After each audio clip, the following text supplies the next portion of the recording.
முதல் 1000 நாட்களின் முதல் கட்டமானது கர்ப்பகாலம் 270 நாட்கள்.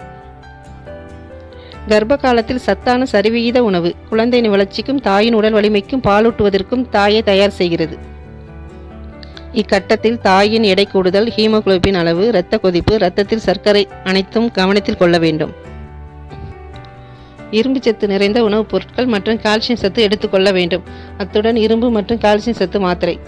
இக்காலகட்டத்தில் பேரிச்சப்பழம் தினம் 4, முருங்கைக்கீரை வாரம் 3 முறை, பீட்ரூட் கேரட் ஜூஸ் தினமும் 100 ml, சுண்டைக்காய் வாரம் 2 முறை, முளைக்கட்டிய சுண்டல் பாசிப்பயிறு வாரம் 4 முறை, சர்க்கரை கருப்பட்டி வெல்லம், நாட்டு சர்க்கரை குறைந்த அளவு, மாதுளை திராட்சை வாரம் 2 முறை, ஊற வைத்த கருப்பு உலர்ந்த திராட்சை தினமும் 4, பீர்க்கங்காய் வாரம் 2 முறை, நெல்லிக்காய் தினம் 1. இவை அனைத்தும் எடுத்துக்கொண்டால் கர்ப்பிணி பெண்கள் ஆரோக்கியமாக இருக்கலாம். வீட்டில் சமைத்த உணவு, பச்சை காய்கறிகள் மற்றும் பழங்கள், உள்ளூரில் மலிவு விலையில் கிடைக்கக்கூடிய உணவே பயனுள்ளதாகும். தண்ணீர் மற்றும் நார்ச்சத்து அதிக அளவில் எடுத்துக்கொள்ள வேண்டும்.